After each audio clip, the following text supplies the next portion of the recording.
Buenas noches, ¿cómo están? Espero que todo bien. Esperemos unos 3 minutos más para iniciar la clase para que se vayan conectando sus compañeros. Veo que solamente están 28, así que esperemos unos 4 minutos más, ¿ya? Y iniciamos la clase.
Bueno, iniciamos nuestra jornada de hoy. Tenemos de estas 3 clases más. Como dijimos, el plan, así como hoy, estaríamos rindiendo el examen acá en clase, ¿no? De manera virtual. Unimos acá, lanzamos el examen. Yo voy a estar acá para atenderle y ustedes resuelven el examen, ya sea si quieren hacerlo individual, grupal, como les dijimos, mantienen para que puedan rendir el examen. Y no necesitan cargarlos todos, lo puede cargar una persona, así que todo depende de ustedes. Que sí, el día del examen, es que el documento tiene que cargarse en Word o en PDF, nada más. Algo que se va a exigir. Eso para el próximo viernes. Van a disculpar hoy, estamos un poco delicados de salud, pero bueno, estamos firmes acá.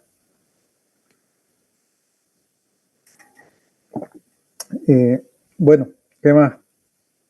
Todavía tenemos que seguir avanzando. Ya, por favor, les encargo anotar su nombre en el chat.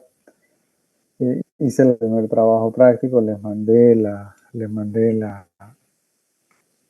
lista de las personas que no me salían con trabajo. Algunas ya se contactaron conmigo, han regularizado su situación, otros no, esto significa que no, efectivamente esas personas no participan de clase y no, así que sencillamente así, ¿no? Se quedan con esa nota que tenían.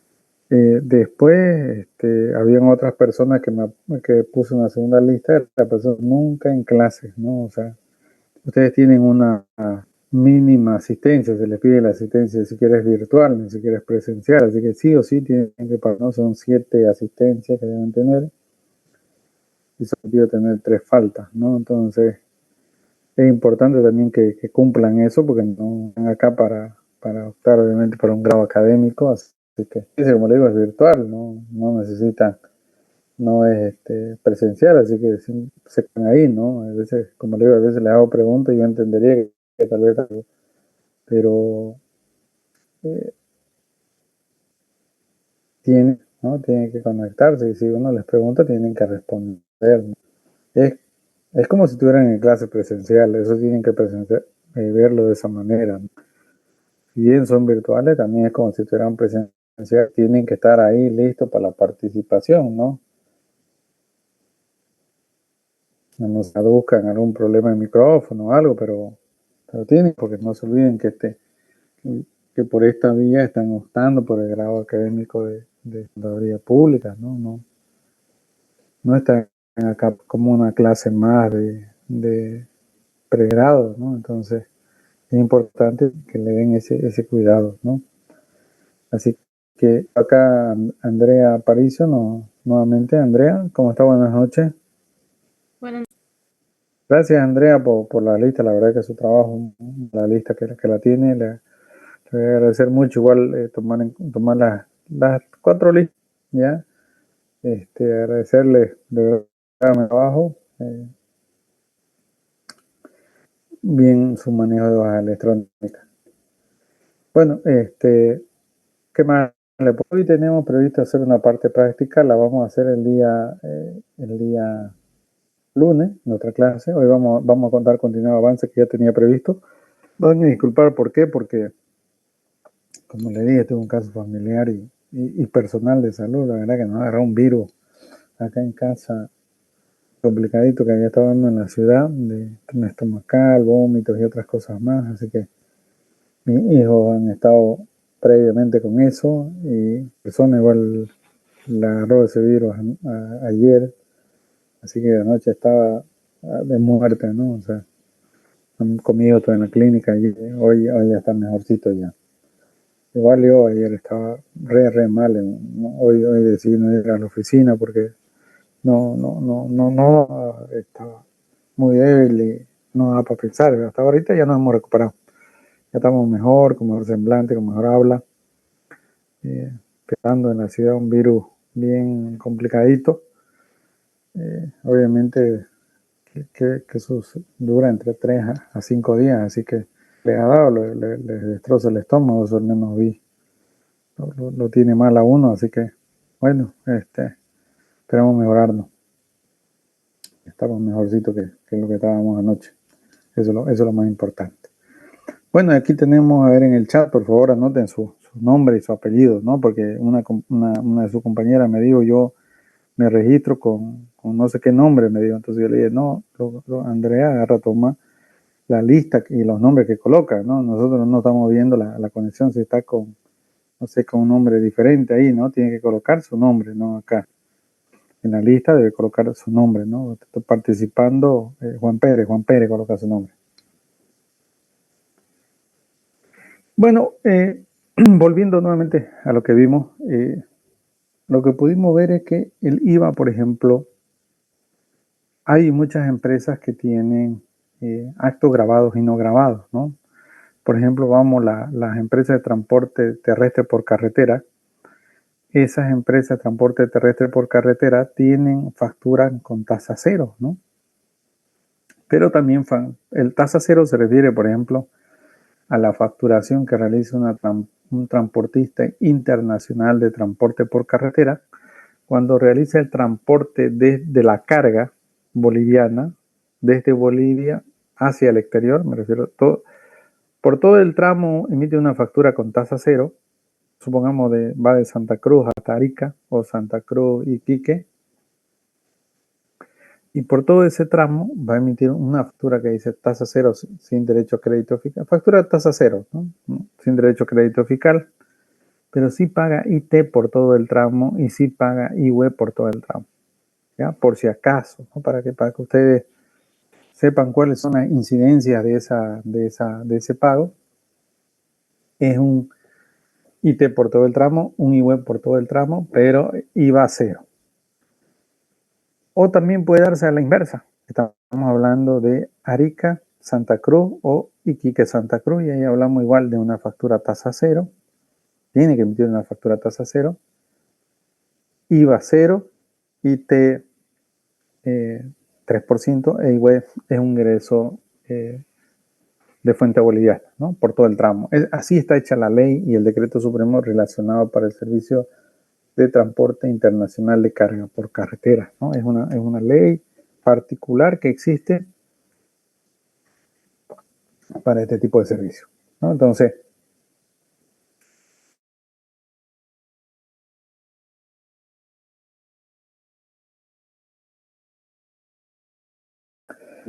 porque esa empresa transportista también puede prestar servicios dentro de Bolivia, es decir, transporte de carga, por ejemplo, desde Santa Cruz a La Paz, ¿no? Llevando mercancía de acá a La Paz o de mercancía a las provincias, es decir, ¿no?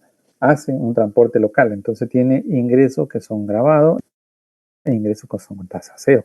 Y su crédito fiscal tiene que saber, no puede declararlo el 100% por todo, porque de lo contrario no pagaría, ¿no? No pagaría impuestos. Entonces ahí tenemos lo que se conoce como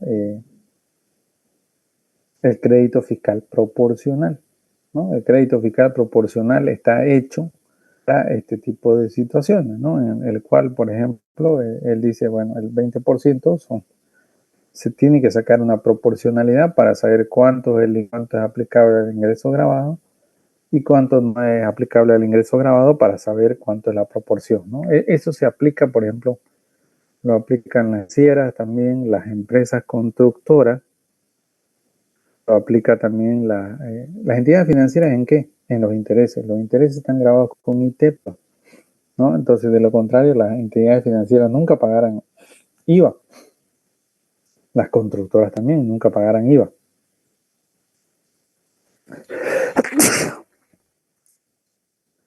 Perdón, el aire tratando directo. Las empresas constructoras IVA, ¿no? O sea, las empresas constructoras que venden casas y que prestan el servicio de construcción, ¿no? Nos referimos a ese tipo de empresas que deben declarar su IVA proporcional, ¿no? Es un tipo de empresas que declaran de manera proporcional su débito fiscal y crédito fiscal. Bueno, esto es el día lunes. ¿Por qué? Porque en el sector de exportación también tenemos que ver muchas veces esa proporcionalidad, ¿no? Y se define cuánto fiscal relacionado a las exportaciones y cuánto el crédito fiscal destinado a las importaciones, ¿no? Cuando está en el mercado interno y venta en el mercado externo, y cuando no conocemos de manera exacta cuáles de esas compras son destinadas de manera exclusiva al mercado interno y cuáles son destinadas de manera exclusiva al mercado externo, ¿no? Cuando decir, todas estas compras fueron, a no ser que me dedique únicamente a exportación, ahí sí. Yo sé que no vendo en el mercado interno, que todo lo exporto.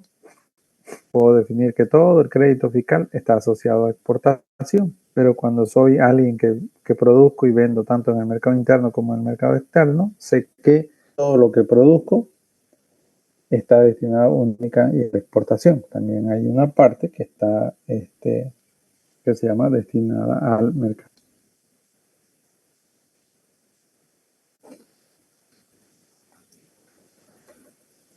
Eso lo vamos a resolver en ejercicio, porque me interesa que ustedes vean cómo se porque está relacionado mucho con la evolución impositiva el saber el importe de devolución, ¿no? El importe que yo voy a solicitar que el SIN me devuelva en crédito fiscal, en CDI, como devolución impositiva, aportación, ¿no? Como un incentivo.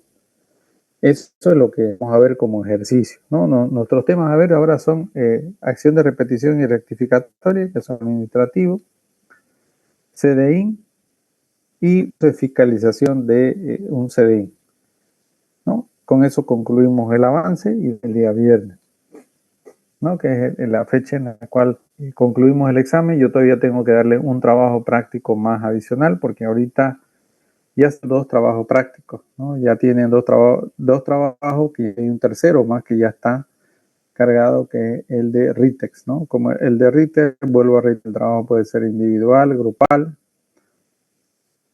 Explica la misma situación que lo que hicimos anteriormente, ¿no? Es decir,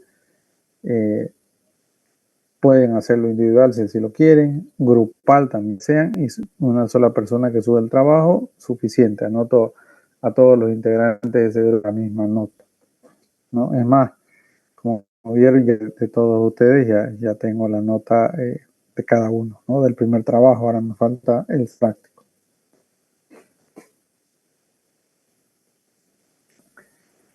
Y lo más importante en el IVA, para volver a reiterar, seguramente ya lo vieron anteriormente en el módulo, pero a volver a reiterar, el IVA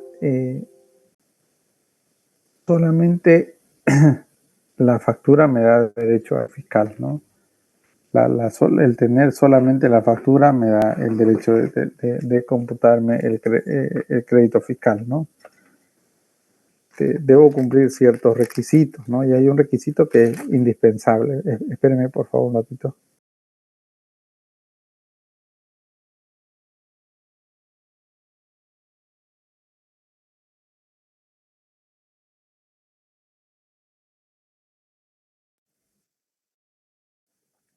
Tres requisitos que deben cumplirse, ¿no? Tener la factura original. Cuando hablamos de la factura original, estamos hablando de la factura electrónica o física. Ambas son válidas, ¿no? En el caso de la factura electrónica, la única condición es que debe estar reportada también por el vendedor, ¿no? Es decir, la factura debe ser informada y reportada en el reporte de compras-venta también del emisor. En el caso de la factura manual y computarizada, estamos hablando que debemos tener el original del documento, ¿no? Luego, esa factura debe estar vinculada con la actividad a la cual nosotros nos dedicamos, ¿no? Por la cual tenemos una actividad grabada con el IVA, ¿no? Si me dedico a vender libros, pues voy a tener gastos relacionados a libros, ¿no? Por ejemplo, posiblemente tenga compra de lapiceros, perdón, si soy una librería voy a tener que comprar lapiceros, materiales e insumos para la venta, y también voy a tener gastos indirectos, ¿no? Luz, agua, alquiler y diversos otros gastos que se deben ejecutar en el funcionamiento del negocio, ¿no? Esos son los gastos indirectos, hay gastos directos e indirectos. Todo eso respaldado con la factura, o sea, vinculado de manera directa o indirecta al objeto principal a lo que me dedico.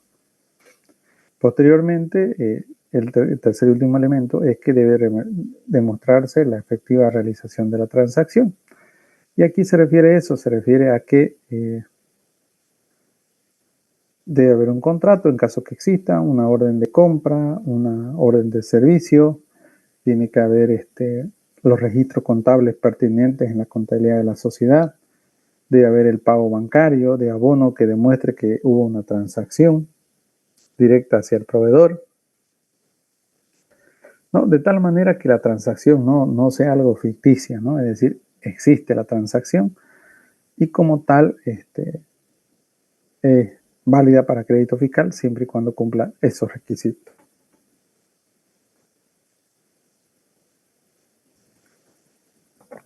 Que lo mismo están relacionados para la actividad exportadora. Es decir, en la actividad exportadora tiene que estar vinculada con la actividad exportadora, la existencia de la factura original, en caso que corresponda, y estar vinculada con la actividad exportadora de manera directa o indirecta. Entonces, si declaro una factura sobre la cual voy a solicitar la devolución del crédito fiscal mediante CDI, esa compra debe estar vinculada de manera directa o indirecta con la actividad exportadora a la que yo me dedico, por la cual estoy solicitando la devolución de ese crédito fiscal como incentivo a la exportación. Bueno, ese es un resumen de lo que hemos visto del IVA. Ahora voy a abrir las presentaciones que vamos a ver para hoy. Espérenme un rato, por favor. Si alguien tiene algún comentario, por favor, sírvase en realizarlo o quiere complementar algo. Dicen, disculpe sobre el tema del examen para poder prepararnos teórico y práctico, ¿no? En realidad va a ser teórico y práctico del material que ya se les cargó y hemos venido avanzando. No les voy a preguntar nada nuevo que no hubiésemos visto. Ya, gracias, Liz. Ya, por si acaso. No voy a sacar preguntas de otro lugar. Del material que está, yo voy a redactar puede ser que sea ejercicio, se refiere a la liquidación aduanera, caso ejercicio de liquidación aduanera, y ejercicio sobre el IVA que vamos a determinar el día lunes, de determinación del IVA para restitución del crédito fiscal mediante CDI, y la parte teórica de los temas que hemos visto, ¿no? Voy a preguntarles, no sé, explique el régimen de exportación temporal para reimportación en el mismo estado, ¿no? ¿A qué se refiere este régimen? ¿Cómo este régimen, ¿no? ¿Cuáles son los tributos aduaneros?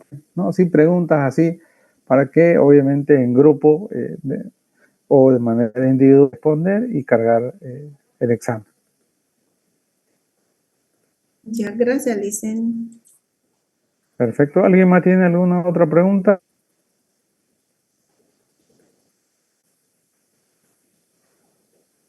Espérenme un ratito, por favor. Estoy abriendo el material. Ahorita vamos a abrir ese. Tengo acá.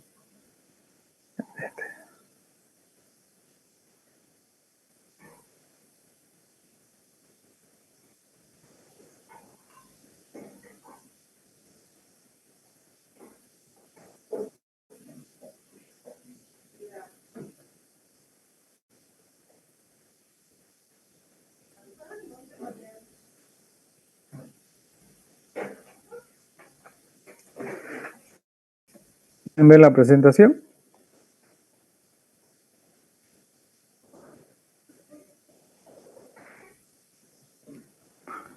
Bueno, ¿me avisan? ¿Pueden verla o hay algún problema? Perfecto. Bueno, otro proceso administrativo que existe con la administración tributaria que está relacionado con la evolución de pago de impuestos, por ejemplo, lo que tiene que ver con lo que se llama el proceso de rectificación y acción de rectificación. Por ejemplo, una declaración jurada no significa que quede sellada, ¿no? Es decir, que no pueda moverse, modificarse, ¿no? Una declaración jurada puede contener errores, puede tener omisiones en el hecho de que yo declaré un valor y no me di cuenta que una factura se quedó colgada, es decir, no me da tiempo, supongo una factura manual, no me informaron, no, la factura es significativa para mí y veo que si la hubiera declarado un porte menos de crédito fiscal, perdón, de débito fiscal, entonces lo que quiero hacer es incorporar esa factura, ¿no? ¿Qué es una declaración jurada rectificatoria? Bueno, jurada rectificatoria es la que modifica los actos hechos y debidamente comunicados a la administración tributaria por el sujeto pasivo, ¿no? Pudiendo tener un saldo a favor del fisco o un saldo a favor del contribuyente. Es decir, una rectificatoria puede dar dos situaciones. La rectificación puede ser a favor del fisco o a favor del contribuyente. Todo eso depende mucho del resultado. La rectificatoria a favor del contribuyente requiere de la administración tributaria y la rectificatoria a favor del fisco realizadas de manera inmediata, ¿no? No requieren autorización previa, un mayor pago de impuestos. La rectificatoria a favor del fisco, a que se refiere a la declaración jurada, que incrementa el saldo a favor del fisco, incrementa el saldo a favor del fisco, o disminuye el saldo a favor del contribuyente en la determinación del impuesto de un periodo fiscal a rectificar. Supongamos, vamos por ejemplo, declaramos una rectificatoria de IVA en la cual, por ejemplo, tenemos dos situaciones. Decimos, compra 100.000, ventas 200.000, ¿no? Entonces va a generarme la diferencia entre débitos y créditos. Es mayor débito, entonces pagué sobre 100.000, pagué la declaración jurada original, sobre base 100.000, pagué 13.000 bolivianos de débito fiscal. Ahora resulta que aparece un trabajador de la empresa y dice, bueno, esta factura manual que tengo acá no corresponde que la declaremos porque el proveedor me la está pidiendo, hay un error en la factura, se colocaron mal datos, entonces y estamos a tiempo y queremos, ya la declaró como anulada, tenemos que devolverla.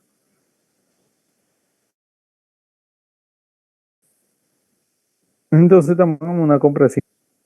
Entonces yo había declarado compras por 100.000, entonces ahora tengo que disminuir, retiro esa factura y mis compras serían 50.000 y mis débitos se mantendrían por 200.000. Entonces ya, como yo pagué impuestos sobre 100.000, ahora voy a pagar por 150.000, ¿no? Entonces ahí se incrementa el saldo a favor del fisco, ¿no? Es decir, se da un incremento a favor del otra situación y tengo que pagar, en cuyo caso voy a pagar el impuesto, mantenimiento de valor e intereses, ¿no? Porque estaría rectificando o pagando el impuesto con posterioridad al vencimiento del pago de las obligaciones tributarias. Otra situación que puede darse, por ejemplo, tengo crédito fiscal de 400.000, débito fiscal de 200.000, significa que ese mes no pagué débito fiscal, ¿no? Porque mis compras fueron mayores, pero resulta que hay una factura que se va a devolver. Como se va a devolver la factura por 50.000, entonces tengo que bajar mis compras a 350.000 y mi débito se mantiene por 200.000, entonces se disminuye mi saldo a favor del contribuyente, no solamente de ese mes, seguramente de los otros meses subsiguientes, hasta donde tenga que pagar, ¿no? Tengo que hacer ya ahí una rectificatoria escalonada, ¿no? Entonces, ese tipo de rectificatorias cuando son a favor del fisco no requieren, vuelvo a reiterar, aprobación del SIN. Se hacen de manera automática, ¿no? ¿Por qué? Porque es pago adicional. Es una recaudación adicional que va a tener la administración tributaria, ¿no? No va a recibir una petición de que yo le pida una devolución o una restitución, creo, o un impuesto pagado de manera en exceso, de manera indebida. Y hay otra, ¿no? La rectificación a favor del contribuyente. Cuando la rectificatoria es a favor del contribuyente, sí se requiere de aprobación de la administración tributaria, porque esta rectificatoria sí incrementa el saldo a favor del contribuyente, es decir,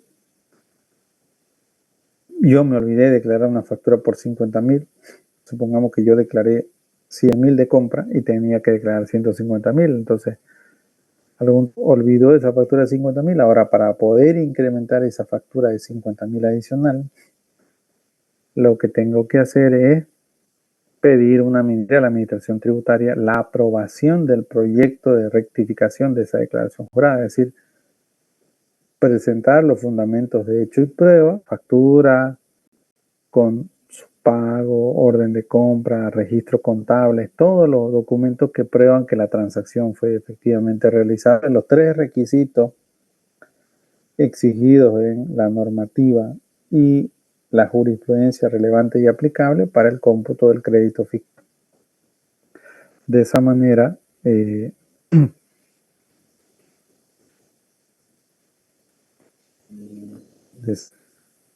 va a computar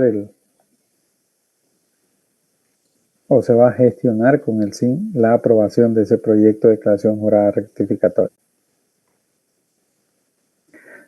Y el SIN tiene 6 meses, todo se hace ahora virtual, tiene 6 meses para emitirme una resolución a mí rechazando o aprobando rectificatoria. Si me aprueba, obviamente me va a generar un incremento de mi del contribuyente o un pago a cuenta del contribuyente que va a ser utilizado como un crédito tributario en pagos posteriores, ¿no? Las rectificatorias, por ejemplo, cuando se hace de positiva, ya no son posibles, ¿no? Una vez se presta declaración jurada y se hizo la petición o la solicitud de devolución impositiva, ya no se puede rectificar declaración jurada.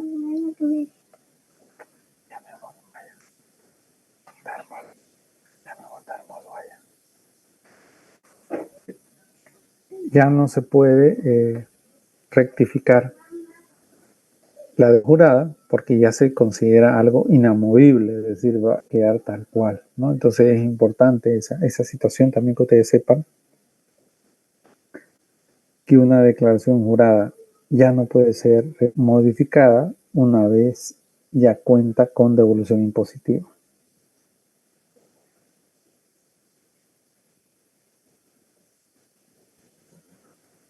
Como les decía, todas las rectificaciones deben ser presentadas ahora de manera digital mediante integrado de la Administración Tributaria, ¿no? CIA. ¿Qué no es rectificatoria?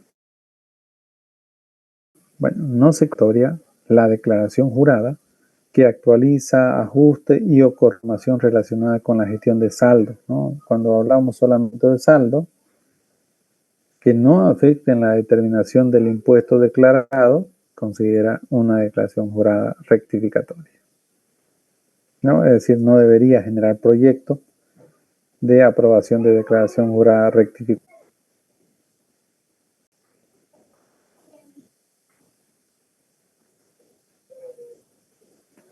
Tampoco es la rectificatoria la declaración jurada que ajuste y o corrija información relacionada, bueno, con la gestión de saldo, lo que dijimos, ¿no? Que no afecten la determinación del impuesto declarado.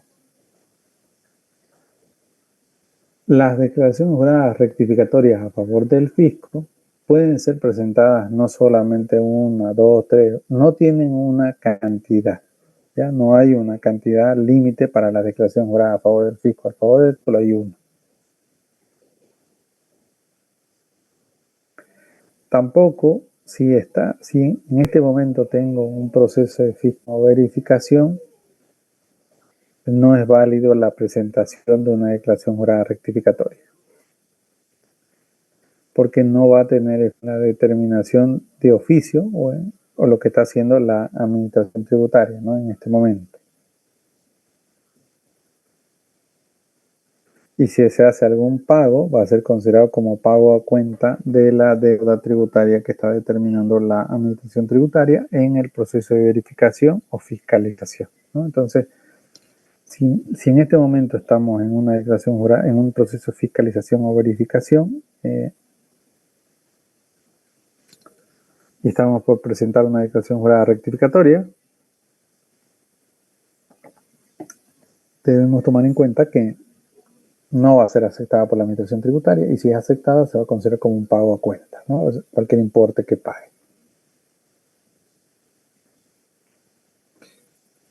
El pago de la deuda tributaria, bueno, cuando el ajuste hubiera sido generado de un saldo a favor del fisco, el importe de pago del tributo va a ser pagado con los accesorios, ¿no? ¿Cuáles son los accesorios? Mantenimiento de valor por UFB e intereses.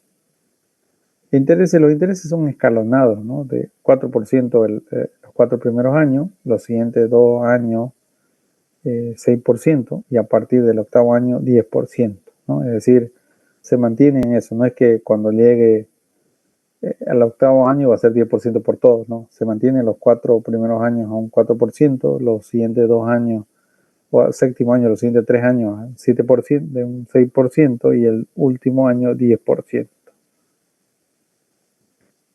Actualizándose de esa manera, ¿no? Mientras dura el proceso.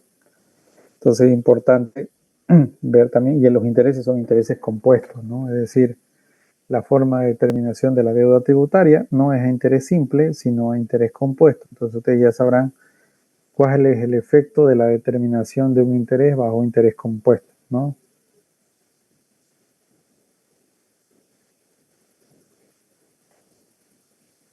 Y como dijimos, ¿no? En caso que el ajuste disminuyera el saldo a favor del sujeto pasivo, pero no genera un saldo a favor del fisco pendiente de pago en el periodo rectificado, se genera un tributo omitido por el periodo o periodos siguientes a los cuales se hubiera utilizado indebidamente ese crédito, ¿no? Entonces, ¿qué es lo que se hace en esos casos?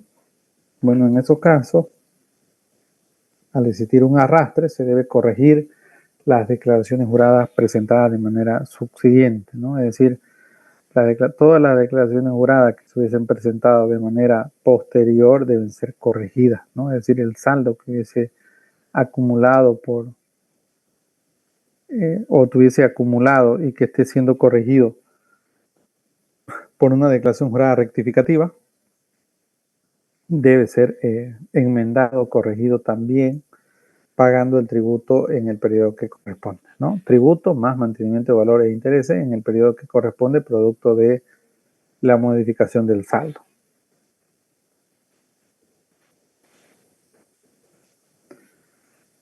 Bueno, la rectificatoria a favor del contribuyente, como dijimos, para solicitar la aprobación de la rectificatoria, debe presentar siguiente: la solicitud mediante el CIA, ¿no? Que es un preregistro. Ahora todo ya va en línea, ¿no? O sea, se carga en el CIA el proyecto de declaración jurada rectificatoria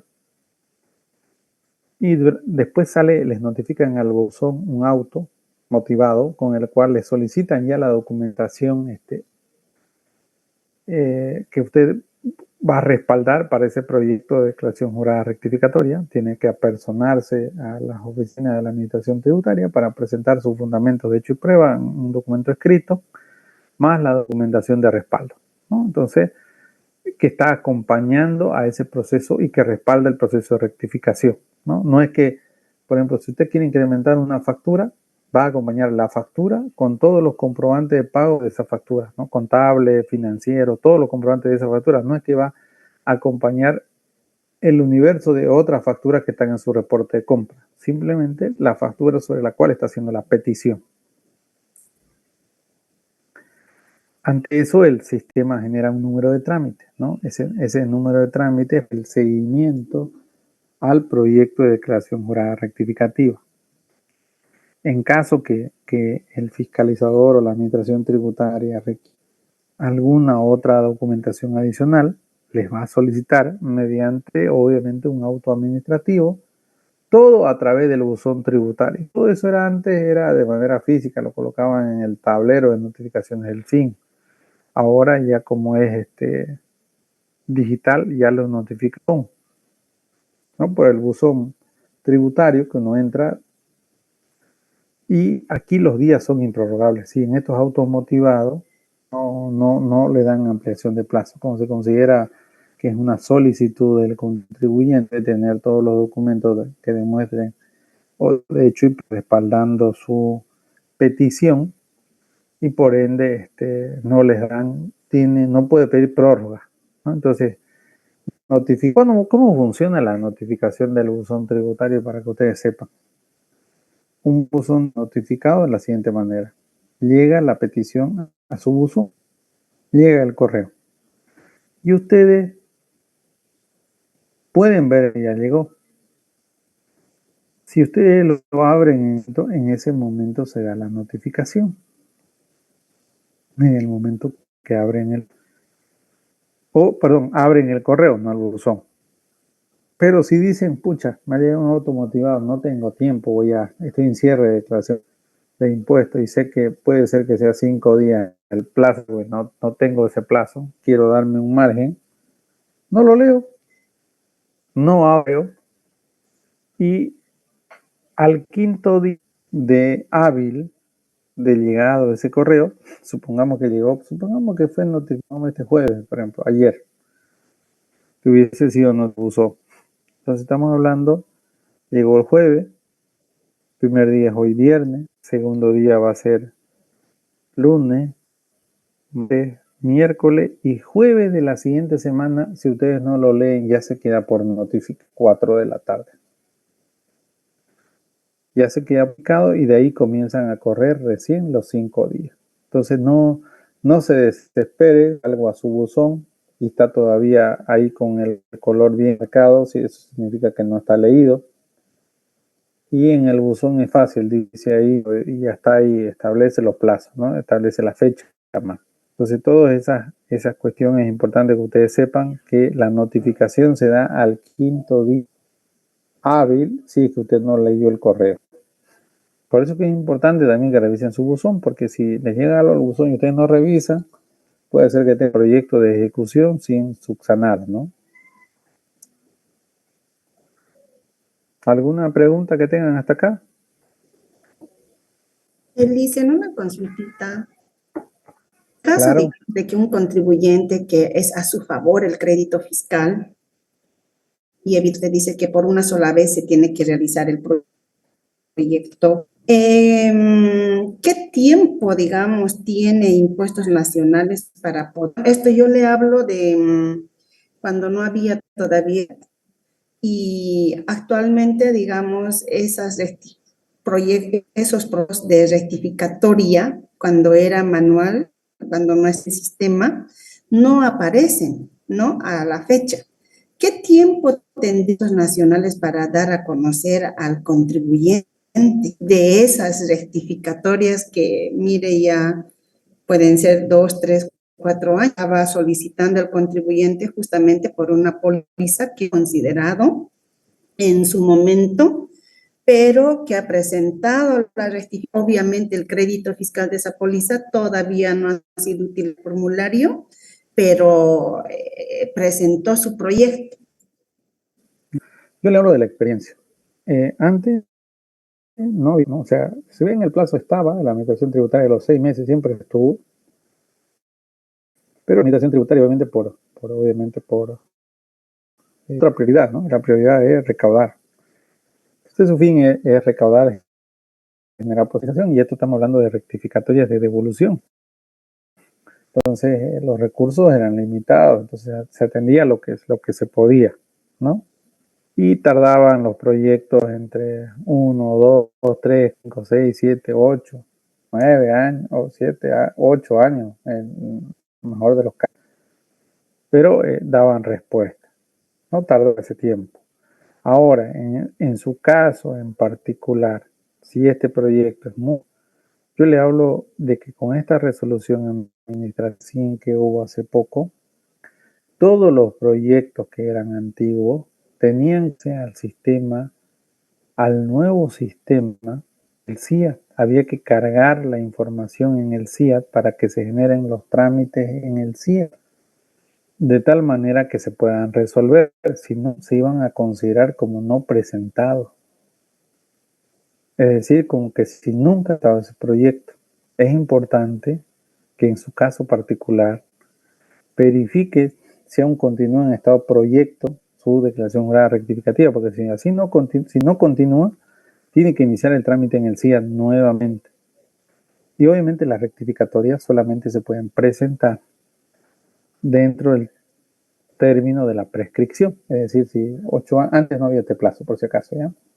Antes no existía un plazo para presentar proyecto de declaración jurada rectificativa. Ahora ya existe un plazo, que el plazo máximo es hasta que me fiscalicen o dentro del término de la prescripción, es decir, 8 años atrás, máximo puedo rectificar.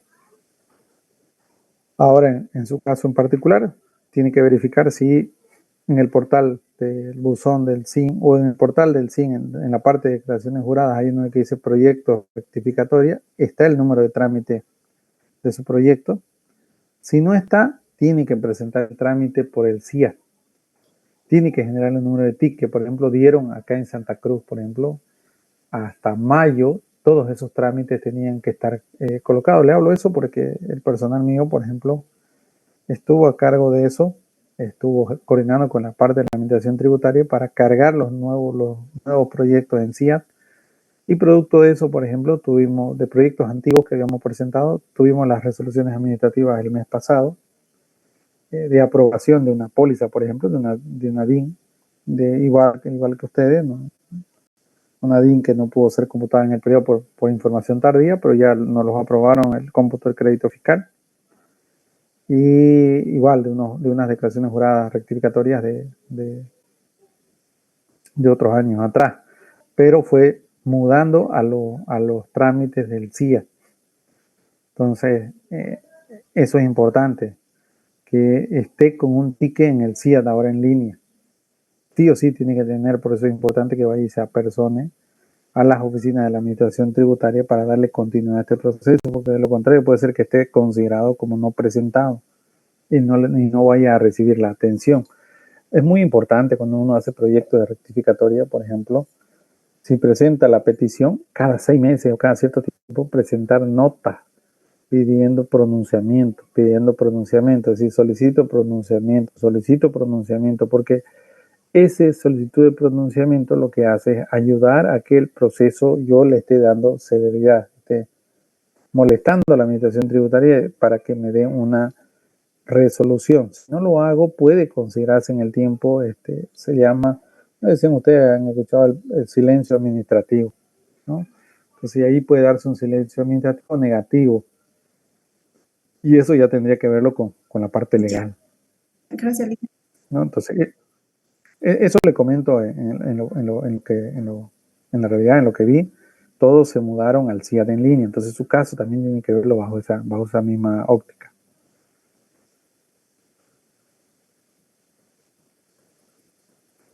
¿Qué va?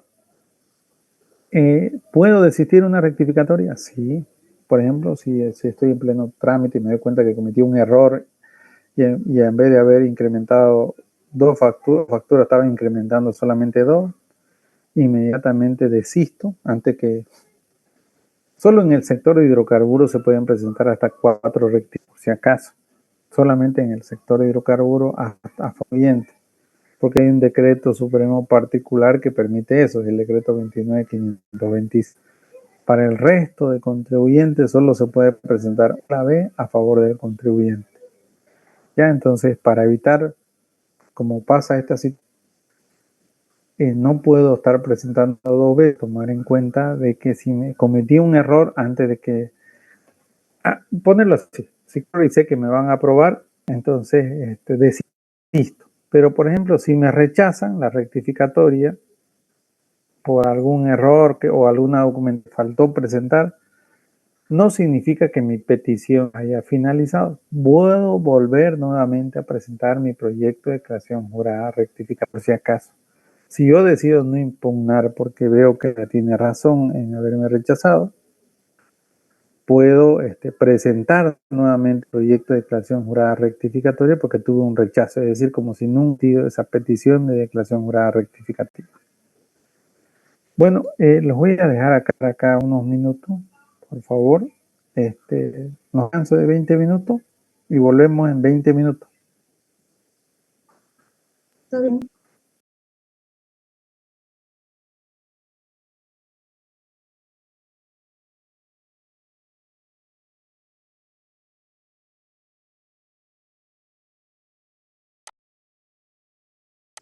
Es que no necesariamente, si es que ustedes, por ejemplo, ven que en su proyecto de rectificatoria no es el adecuado, está mal sustentado, por ejemplo, pueden desistir en cualquier etapa que le rechacen. Y si ustedes le rechazan la rectificatoria, si ustedes ven que sus argumentos, respaldos son acordes o están no tiene el sustento por el cual la administración tributaria les rechace su proyecto, pueden impugnar, ¿no?, ese proyecto rectificatoria por la vía judicial o administrativa, ¿no?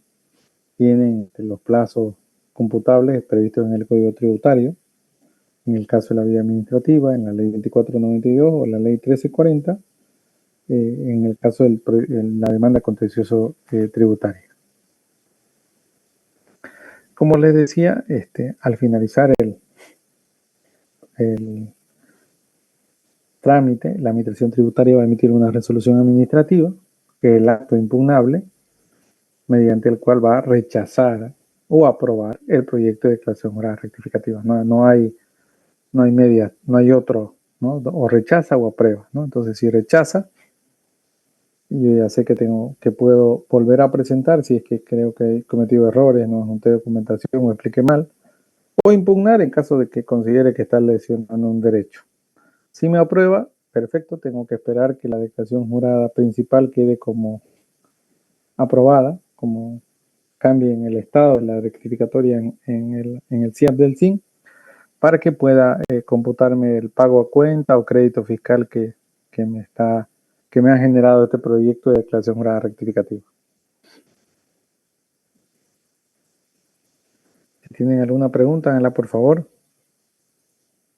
Algo importante, ¿no? Por ejemplo, la declaración jurada rectificativa no significa que la aprobación, que no les vayan a fiscalizar ese periodo, porque simplemente la administración tributaria lo que hace es revisar las situaciones y hechos de lo asociado al proyecto de declaración jurada rectificativa, ¿no? De lo indicado en su trámite de declaración jurada rectificatoria. No así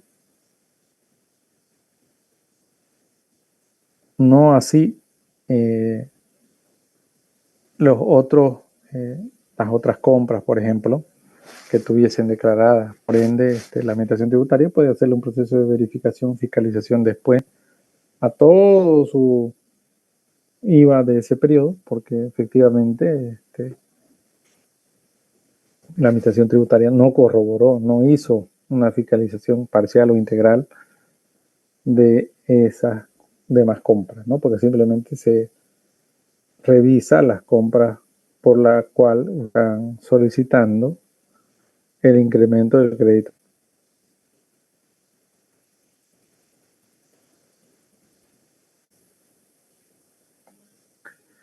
¿No? Y como les decía, ¿no?, los rechazos o el rechazo de la solicitud de rectificatoria implica la renuncia al derecho de iniciar una nueva solicitud rectificatoria por el mismo impuesto y el mismo periodo, ¿no? Salvo que la resolución de mi caso se encuentre en proceso de impugnación, ¿no? Si yo decido, no puedo volver a presentar ya proyecto rectificatorio, ¿no? Si he decidido impugnar que estoy o he puesto en punto suspensivo la emitida por el SIN y estoy tercero dirima en la cuestión planteada, ¿no?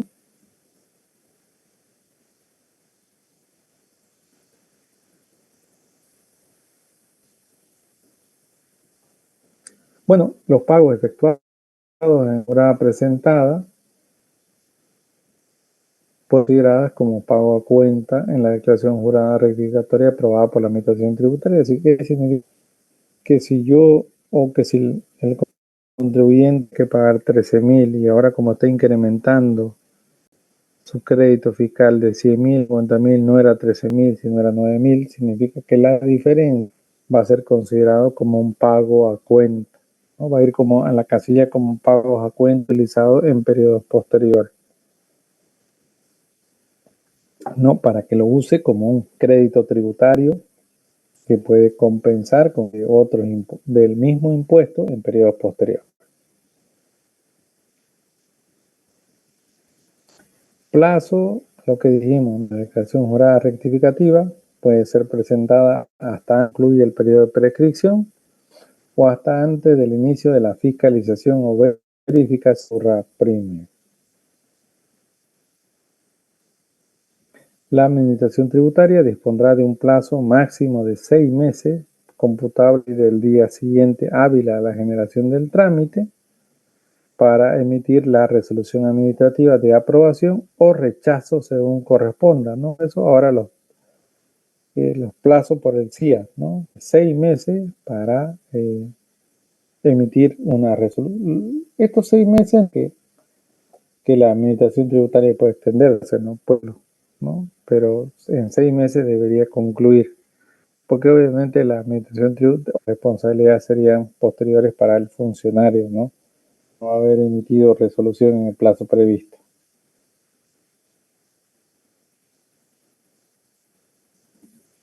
¿Qué más? Una vez que, ¿cuál es el tratamiento del crédito o del ajuste? Bueno, una vez que la administración tributaria haya aprobado de la declaración jurada previamente presentada, el ajuste que hubiese sido determinado generará un crédito a favor en la fecha del periodo fiscal rectificado, ya dice, pudiendo utilizarse el mismo mantenimiento de valor correspondiente en cualquier periodo fiscal que hubiera un saldo a favor del fisco pendiente de pago, en el que no se hubiera un proceso de verificación. ¿Qué significa esto? Por ejemplo, ¿no? Que a través de la cuenta corriente tendría que trasladarse los créditos para utilizarlos en periodos subsiguientes, ¿no? Como compensación contra el pago del impuesto que se tendría que realizar.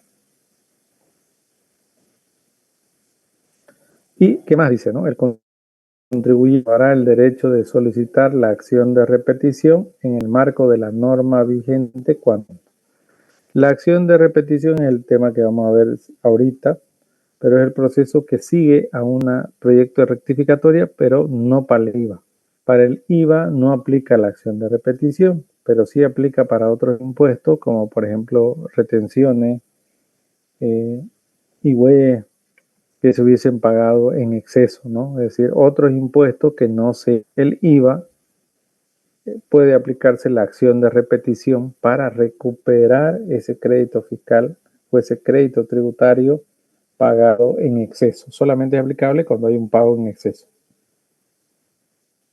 Y aquí vemos lo que es la acción de repetición. Bueno, la acción de repetición ahora está normado en el artículo 121 del Código Tributario, Ley 24 y la Resolución Normativa de Directorio 1023-3 del año 2023. ¿Qué dice? Que la acción de repetición es el procedimiento mediante el cual los contribuyentes pueden solicitar la devolución de pagos indebidos o realizados a la administración tributaria, ¿no?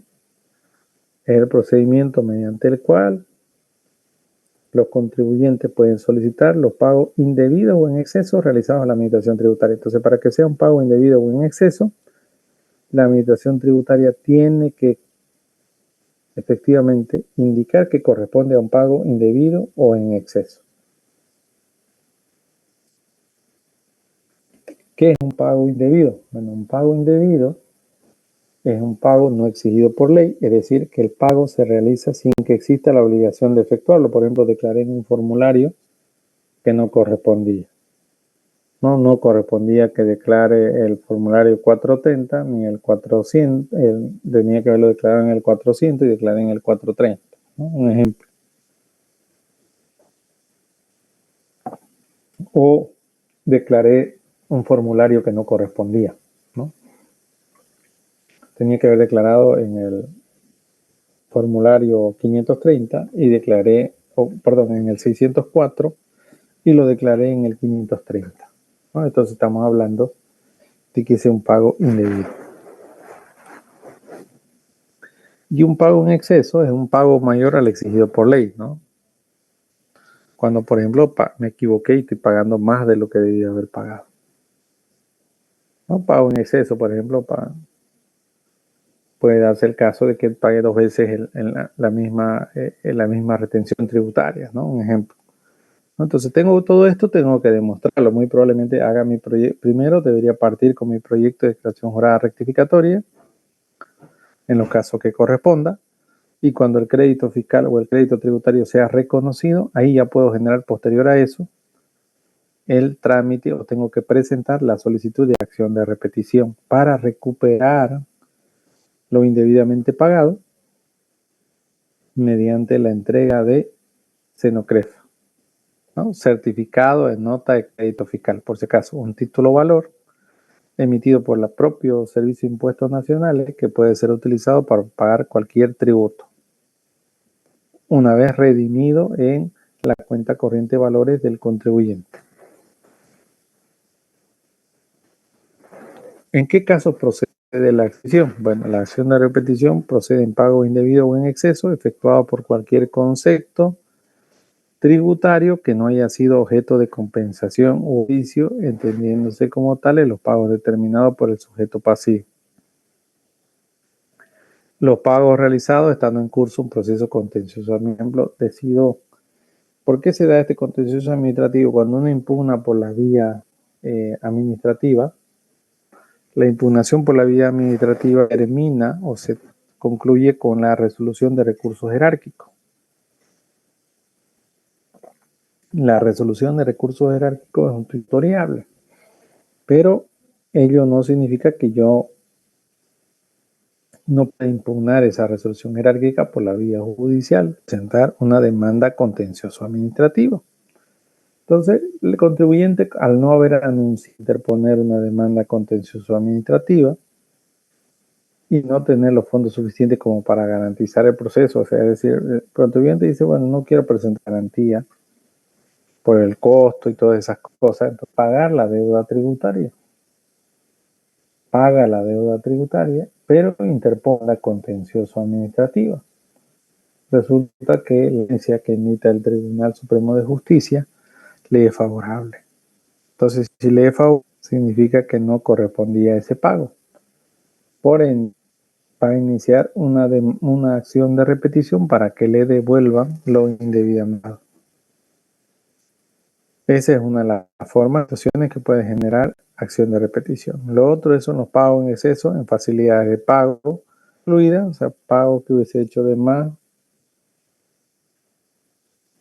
asociado a facilidades de pago que no van a ser como pago a cuenta de sus componentes, ¿no?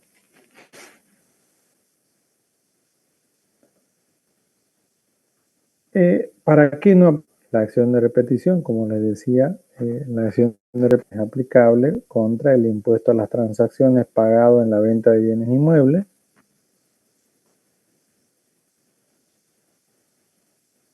Inmuebles cuando se produzca la rescisión, devolución o desistimiento tampoco, ¿no?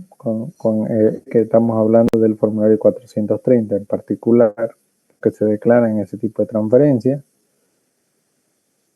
Los saldos que quedasen tarde IVE con el IT, efectivamente eso no es petición, eso se consolida nomás a favor del fisco, si es que quedan saldos no compensados, ¿verdad? Porque puede ser trasladado y compensado de importaciones tampoco.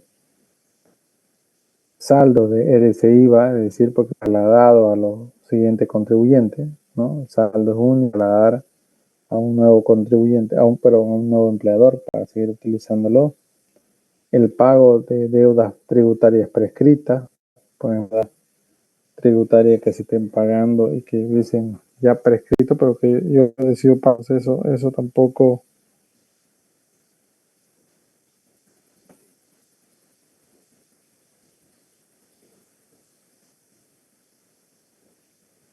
Y el IDH, ¿no? Por la forma de distribución del impuesto. Porque el IDH se distribuye por participaciones, ¿no? Entre N instituciones, ¿no? Entonces, el Estado no se queda con ese dinero al 100%, por ejemplo, va a la universidad, a las alcaldías.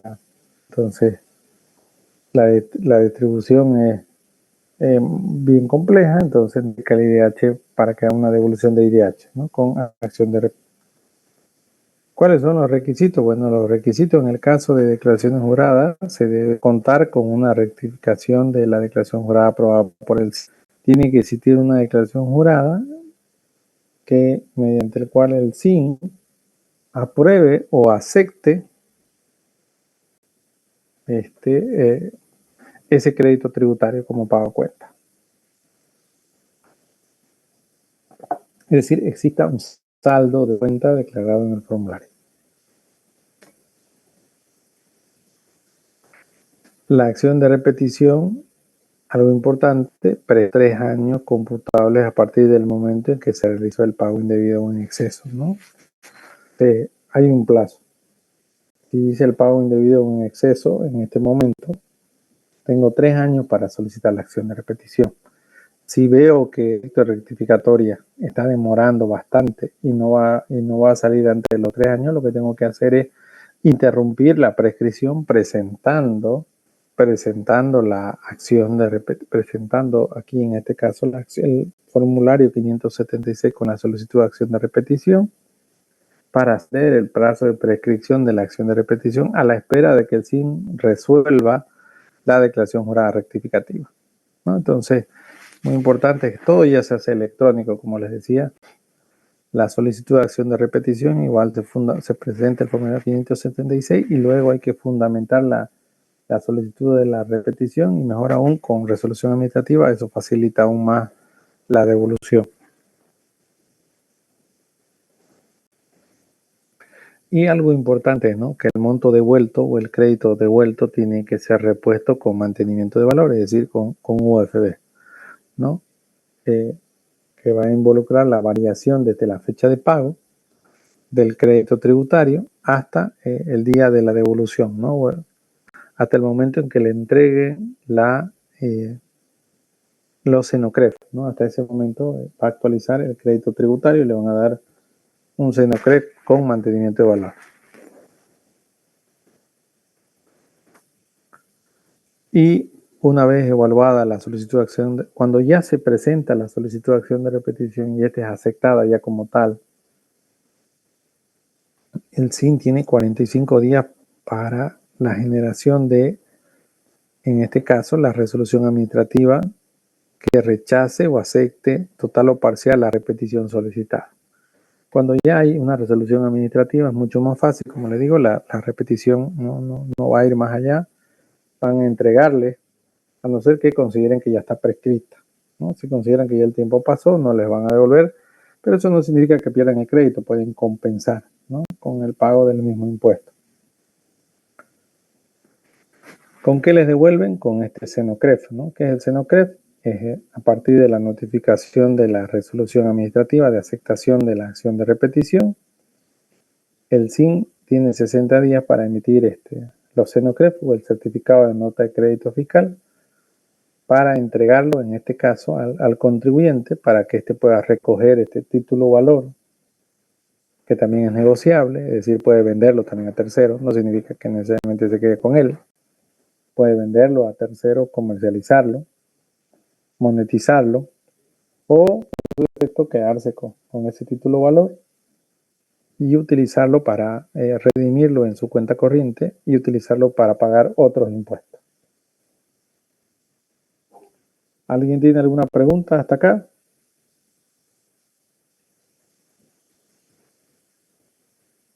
Si alguien tiene alguna duda, por favor, pregunta o algo que quiera aclaración, hágalo, porque ahorita vamos a pasar al otro tema. Licencia de la acción de repetición, generalmente, digamos, se da este caso con los planes de pago, ¿no? Porque, digamos, paga su contador o paga su hijo o paga el titular y cuando las sumas son cuantiosas, estamos hablando del IT, que usted dice que evidentemente prescribe a los tercer año. Ya. Pero en el supuesto caso de que no haya, digamos, entregado el formulario 576, pero sí se ha resultado con una carta del cliente, ¿esa carta es válida o Impuestos Nacionales no lo toma? No lo toma en cuenta porque tiene que presentar el 576. El 576 se puede presentar con una carta. Lo que en el 576 lo que hacen es recibirlo hay resolución todavía de la administración tributaria, lo reciben, pero a espera. El trámite está ahí en suspenso, no es que le dan recibido 576 está aceptado. Está esperando que se resuelva el otro trámite, por ejemplo, cuando está habilitada una REA, está esperando que se resuelva el trámite de rectificatoria en iniciar ese procedimiento. ¿Qué es lo que hacen? Cuando sale el proyecto de declaración jurada rectificatoria aprobado, ya les habilitan a hacer el trámite de la acción de repetida. Ahí va y vuelve a firmar el formulario 576 y ya lo dan por aceptado con el trámite. O sea, tiene que ir a personarse el apoderado o representante legal que firmó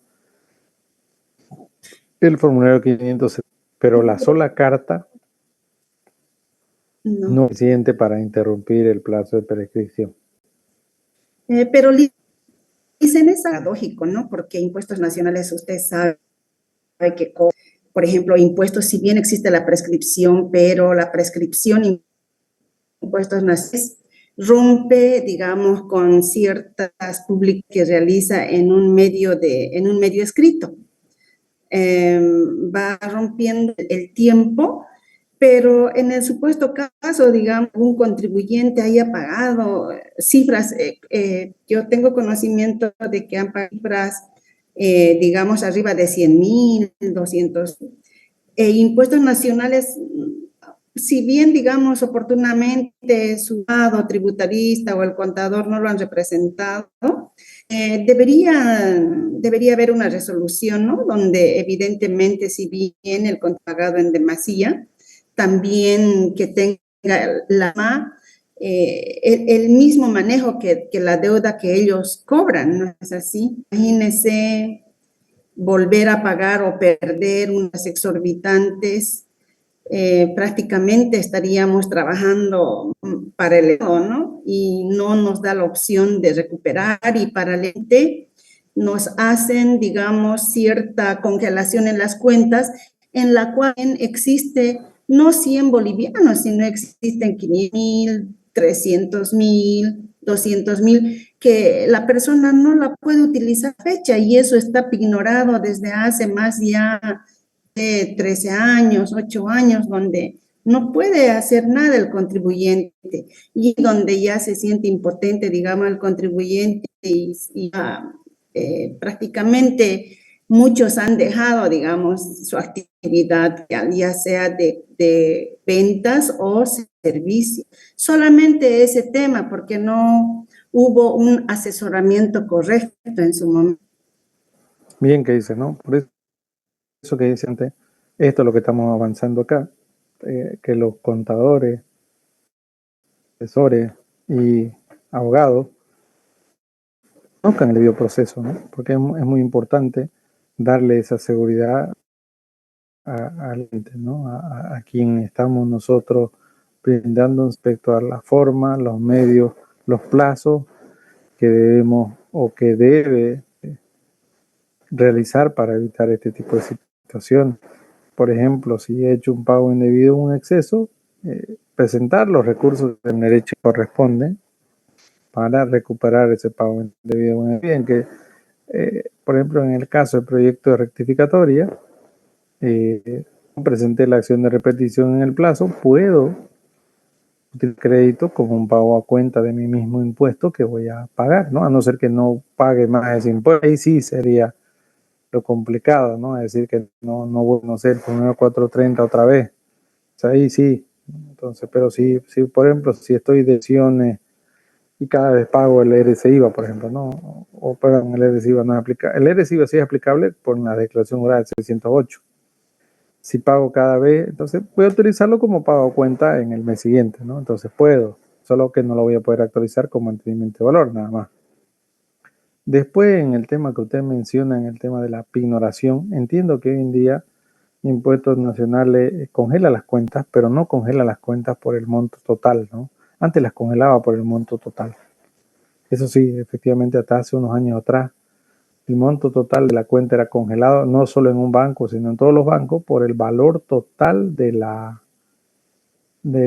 tributo que omití, ¿no? Es decir, si tenía que haber pagado 10.000, yo tenía en mi cuenta, no sé, 500.000, lo que usted dijo, me congelaban los 500.000, no podía mover nada. Hoy en día entiendo que la pignoración se hace por el monto de la deuda que comunica el SIN. Es decir, si el SIN me notificó una deuda por los 10.000 o pongámosle por 50.000, me van a pignorar solo 50.000. Si en esa cuenta tengo 500.000, es decir, puedo mover 450.000. Y 50.000 sí no los voy a poder mover, van a estar ahí hasta que se resuelva. O decido pagar o decido, o qué situación, ¿no? Depende de dónde viene esa ejecución tributaria. Claro, a ver, usted, por ejemplo, en un tiempo determinado existieron, digamos, muchas facturas falsificadas. Y este contribuyente, digamos, tenía una deuda en ese entonces de, pongámosle, unos 175,000. Estamos hablando del año 2017 más o menos. Pero fecha, en el momento en que le hicieron la fiscalización, ya su deuda ascendía más o menos a unos 500,000 bolivianos, cosa que su anterior contador, digamos, había hecho un plan de pagos donde prácticamente tenía que pagar mensualmente, póngase unos 75,000, cosa que la persona no podía generar ni en sus ventas ese importe. Pero a la fecha, viendo, digamos, su deuda, suma, digamos, más o menos unos 1.300.000 de una deuda que era 150,000 que se ha originado por la falsificación de ventas. O sea, han clonado su facturación. A la fecha no ha sido, bueno, no, estamos nosotros analizando el tema, pero no ha sido representado correctamente por su contador. Entonces, cuando hubo, digamos, la liquidación de plan de pago sin haber, como les he presentado el tema de la falsificación de la factura, Impuestos Nacionales lo ha tomado como si fueran reales esas facturas emitidas, le liquidó 150,000, entonces pagaron, pero pagaron a plazos y a la fecha ese plan de pagos tiene una deuda más de 1,000,000 y tantos.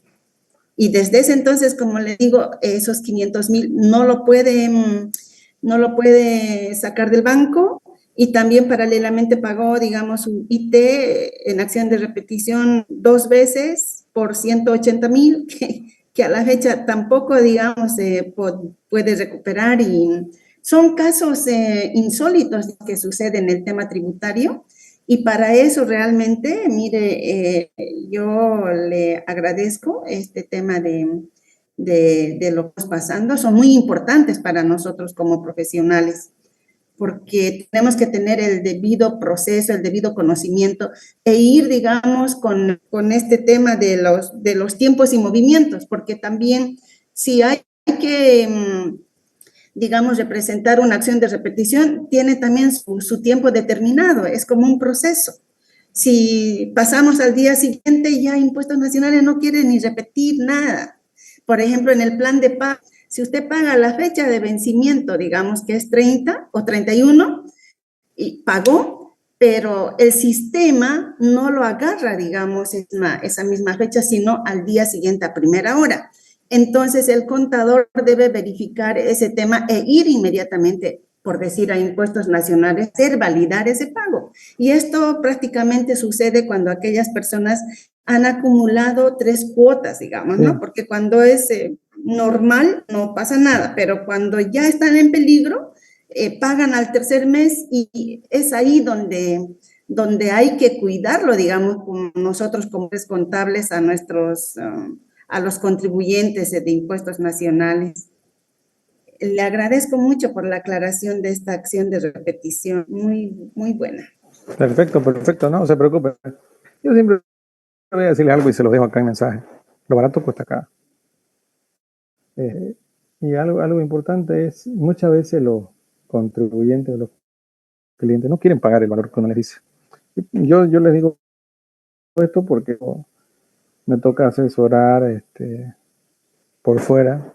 Tengo un equipo de abogados con el cual trabajamos en ACESAL, ¿no? Y llevamos adelante estos procesos, estos estos casos, ¿no? Y muchas veces uno les pone un precio y dicen, no, este me está cobrando más, digamos, ¿no? Y no es así. Uno le está cobrando y garantizando un servicio. Le está cobrando por lo que uno sabe, no porque el hecho de que me tomó tanto, no, por lo que uno sabe y está seguro de que la acción que uno le va a dar va a tener bueno y vamos a ir por buen camino, ¿no? Entonces, muchas veces toman otra opción mucho más económica que en ese momento les, ¿no? Pero en un futuro va a ser muy probablemente, deseamos eso, le va a traer consecuencias, ¿no? Entonces, por eso que me importa, por ejemplo, si en su caso, en el caso suyo, por ejemplo, ve que necesita una jurídica, me contacta, yo tengo, como le digo, tengo mi equipo de abogados con los cuales trabajamos, vemos estos casos de manera privada, los tratamos, los analizamos, los discutimos y obviamente damos al cliente la mejor opción que recurrir, obviamente analizando siempre diversas situaciones. Así que los plazos, bien los decimos, ¿no? Todo en la vida tiene consecuencias, ¿no? Todo en la vida tiene consecuencias. Por ejemplo, ya desde que uno sale de la universidad tiene que darse cuenta, ya no hay eso de ampliarme plazo, ¿no? Ya no hay eso de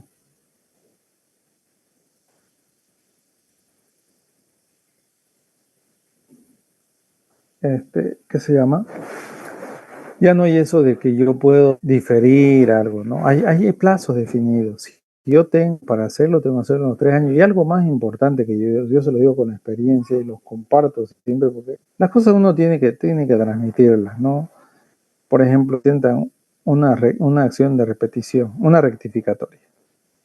Y lo presentan, y están así, mire, 45, la rectificatoria la presentaron y resulta que se dan cuenta de que falta un mes para que prescriba. Y presentan en ese 176 para interrumpir la acción de repetición.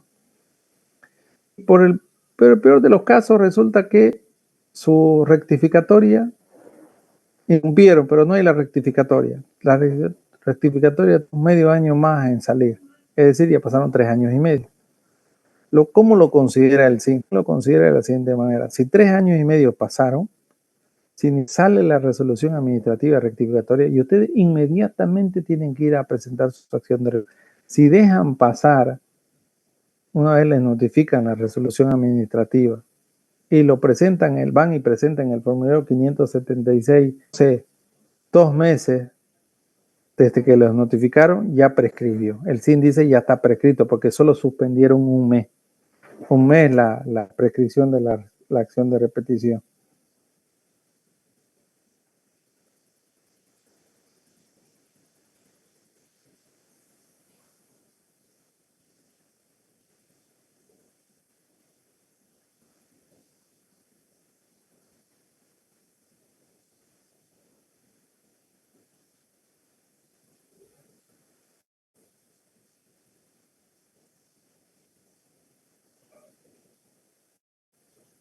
Esperemos un ratito, por favor, voy a responder esto.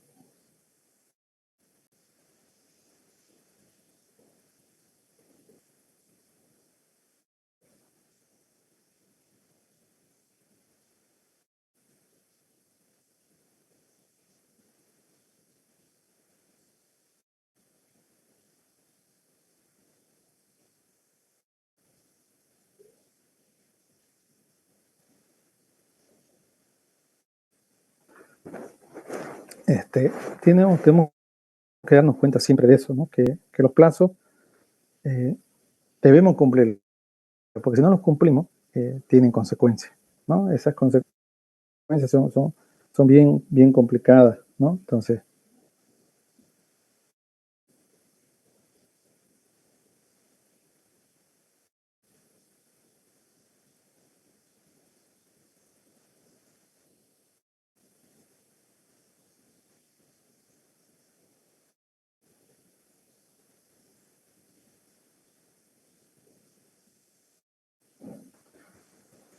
si no los cumplimos, va a traer siempre situaciones para ¿qué se llama?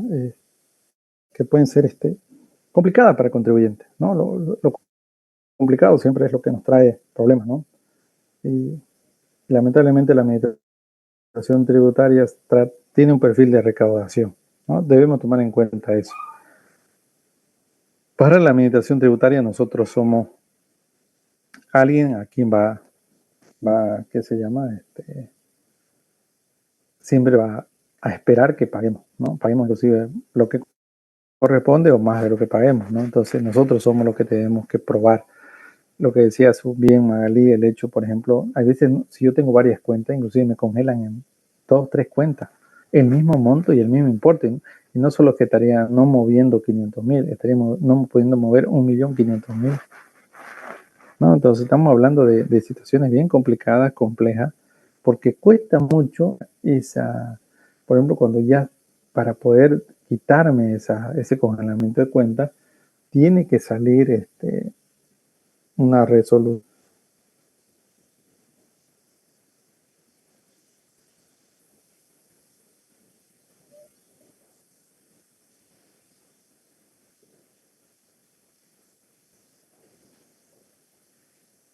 Esperemos un ratito, ahora van a disculpar.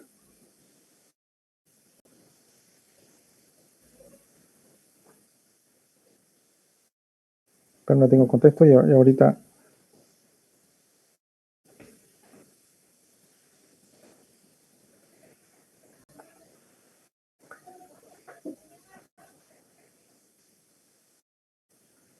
Ahora, bueno, lo que les digo siempre a ustedes como contadores, tienen que estar siempre bien, siempre estemos bien en el tema de procesos, procedimientos, medio, forma, plazo, en los asesorar, ¿no? No, es muy importante darles esa seguridad nuestra de cómo hacer las cosas.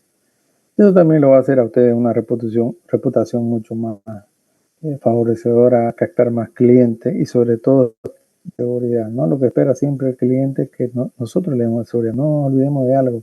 Muchas veces son personas que no conocen nada de contabilidad. Entonces está el valor agregado nuestro, darles esa seguridad y decirles la verdad, ¿no? Si usted no paga, es esta la situación y se lo di, es mejor si se lo digo por escrito, porque después vayan a decir, este contador fue el que hizo tal cosa, ¿no? Inclusive, si usted quiere, puede revisar su declaración. Usted tiene acceso a las mismas mediante el CIA, ¿no? Le enseño para que él vea que efectivamente están pagadas, que el dinero que me dio se cumplió. Todas esas cosas dan esa seguridad, ¿no? Si quieren, si usted no conoce cómo presentar declaraciones juradas, yo le puedo dar el rol simplemente para visualizar.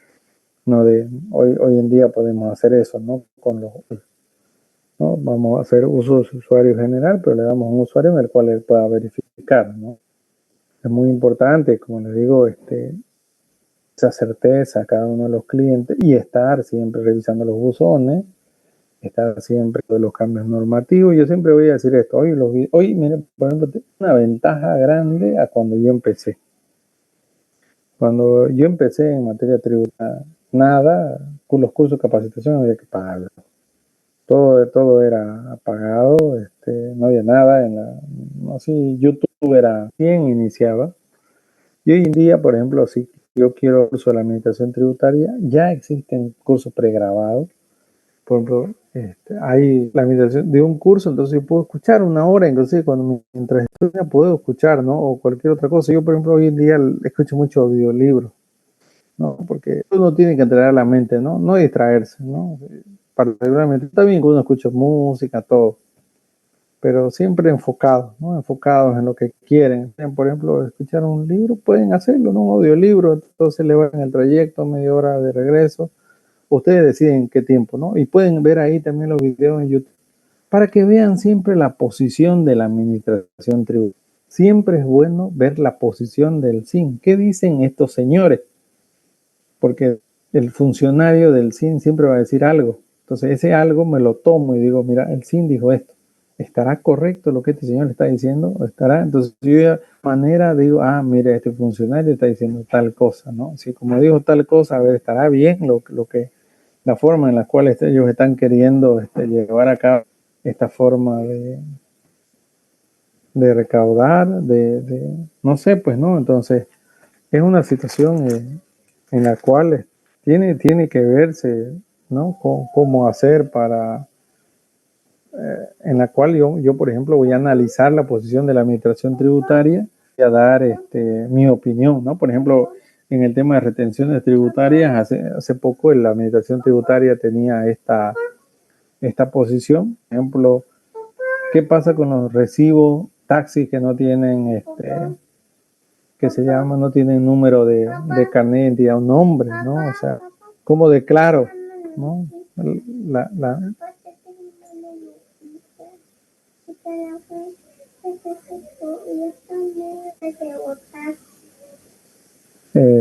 así que ahí, por ejemplo, el SIN decía, declare utilice para declarar el carnet de identidad de su trabajador, ¿no? El que maneja la caja chica, ¿no? Entonces, ¿por qué? Porque en ninguna parte dice, ¿no? En ninguna parte dice cómo declarar.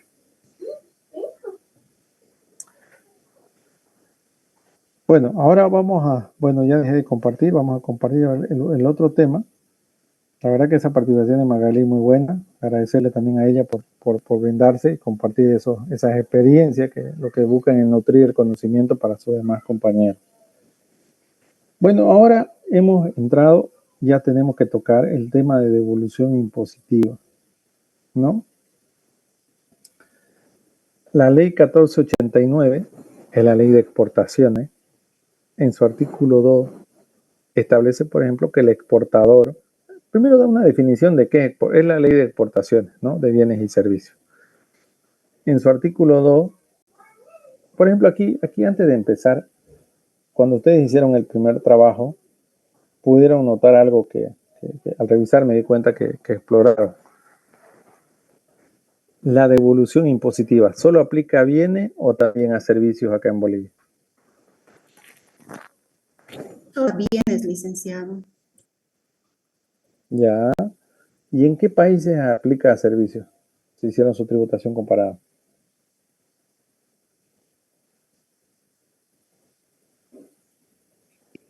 En Colombia, por ejemplo. En Argentina, Ajá. digamos, existe bajo ciertos en dinero más o menos, en importe ingresado. ¿Vio? Pero hay una devolución hacia los servicios de exportación. Sí. Entonces acá en Bolivia lo que está faltando es la reglamentación para la devolución impositiva de los servicios también. Porque existe exportación de servicios, no es que no hay, existe. Entonces también debería haber una devolución impositiva para los que exportan servicios, ¿no? No solamente para los que venden bienes. Porque puede ser que haya algún exportador freelance que solo y única exclusivamente se dedica a prestarle servicio a un cliente en el exterior o a clientes en el exterior. Entonces, todos los créditos fiscales que están aquí acumulándose están ahí creciendo, porque todo no declara IVA y acumula crédito. Esa persona debería tener derecho a una devolución impositiva, ¿no? Si no vamos por el principio de reciprocidad o por el principio de edad, ¿no? Estamos hablando de que debería tener el mismo tratamiento que el de bienes. Entonces, vemos, no hay. Entonces ya sabemos que acá en Bolivia la exportación de servicios no está sujeta a la devolución impositiva por falta de reglamentación. No es que la ley no servicios pueden entran, ¿ya? El exportador, por ejemplo, es toda una persona natural o jurídica a cuya se efectúa una exportación a partir del territorio aduanero. Se refiere con la exportación definitiva. Se define como exportación definitiva de mercancías y servicios, ¿ya? Se define exportación definitiva de mercancías y servicios, todo acto por el cual mercancía o servicio comercializado fuera del territorio aduanero.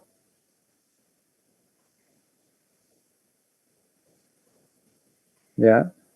Todo acto se define como exportación definitiva de mercancías y servicios, todo acto por el cual mercancías son comercializados fuera del territorio aduanero. Vamos a la ley. La ley ya habla de exportación definitiva de mercancías y servicios. Las mercancías que retornen al territorio aduanero pagarán derechos arancelarios y se devolverán los valores actualizados de los beneficios recibidos. Estamos hablando de que, por ejemplo, si yo soy un exportador de esa máquina del exterior porque la necesito aquí para, no sé, para mi memoria, para información, también debería tener el derecho a la devolución impositiva, ¿no? Entonces, cuando hablamos de exportación definitiva, hablamos de bienes, no solo de bienes, ¿ya? Eso lo establece 1489. También la ley 1489, que es la ley de exportación de bienes y servicios, en su artículo 2 dice lo que es de la devolución impositiva, la cual nos indica que en cumplimiento del principio de neutralidad impositiva, ¿se acuerda que en el primer tema mucho de la neutralidad impositiva? La neutralidad impositiva significa que no puedo dar impuestos, es decir, no puedo incluirle el impuesto de venta de exportación porque no tiene sentido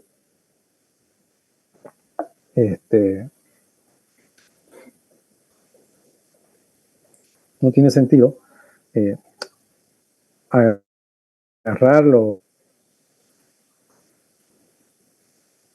impuestos locales, como por ejemplo el IVA, y trasladárselo a un cliente en Canadá, porque no le va a decir nada al canadiense, ¿no? Entonces, ¿por qué? Porque es un costo más caro, ¿no? Entonces, por eso es que por este principio de neutralidad impositiva, los exportadores y servicios sujetos a la presente ley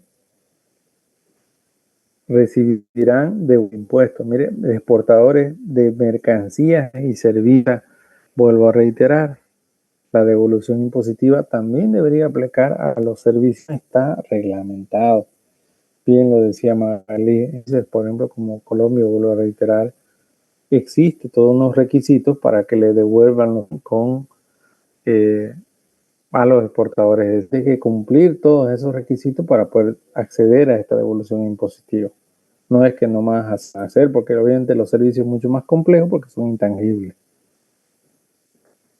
Pero una vez acaecido su situación y corroborada la situación, deben recibir la devolución de impuestos internos, consumo y a los aranceles incorporados a los costos y gastos vinculados a la exportadora, ¿no? Es decir, o recibirán la devolución impositiva que esté asociada a la actividad exportadora.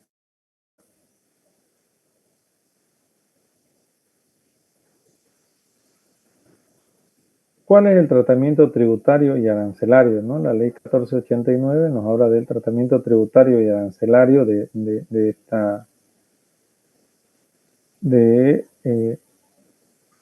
la devolución impositiva, ¿no? El artículo 13, vimos anteriormente el artículo 12, es que establece que tienen derecho a la devolución impositiva, y el artículo 13 establece que en cumplimiento del principio nuevamente de la neutralidad impositiva recibirán el consumo local. La forma y las modalidades de dicha devolución serán reglamentadas por el Poder Ejecutivo, ¿no? Y esto fue el Decreto Supremo 25465.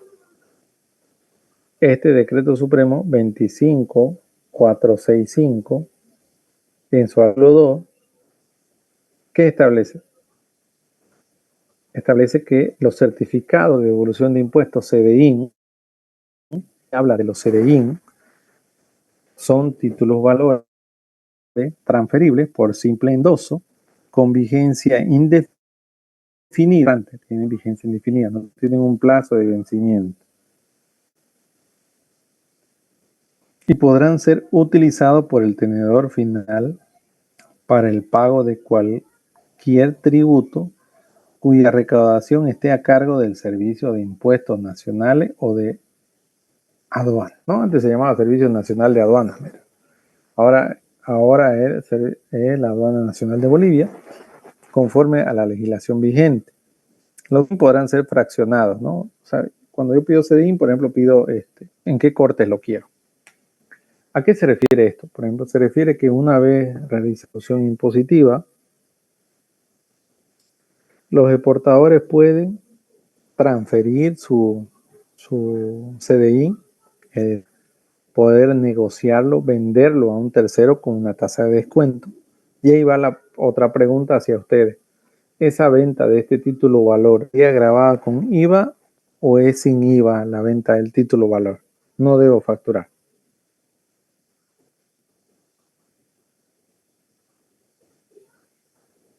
No se debe facturar, dicen, porque es un certificado, es un título valor, te dijo, negociable, ¿no? Si realmente estaba por 50.000 o 60.000, puede venderlo en menos import y la persona que compra se favorece, digamos, con la diferencia.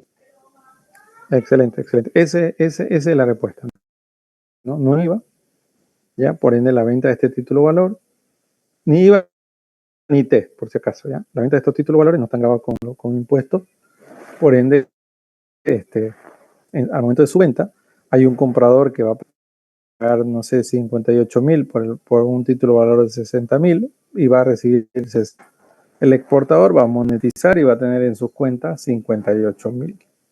Eso por un lado. Por el otro lado, puedo decidir no venderlo y porque puedo pagar y bueno ese mes, digamos, ¿no? Puedo decidir pagar y ese mes, justo me toca pagar, entonces recibo esa devolución y lo deposito en mi cuenta corriente. Entonces, me va a servir como un crédito tributario para dar como pago en valores cierta suma de dinero en la declaración jurada del formulario 500, ¿no? Es decir, puedo pagar tributos internos con este CDI una vez redimido el CDI en mi cuenta corriente de valores de la administración tributaria, ¿no? Eso por un lado. Lo otro es que también puedo utilizar este CDI y redimirlo en la cuenta corriente de valores de la Aduana Nacional de Bolivia que yo tengo.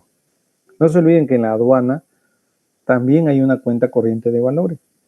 Hay una cuenta corriente de valores donde se puede depositar este CDI y funciona más o menos como en la cuenta corriente del SIN. La cuenta corriente del SIN funciona como una cuenta de banco.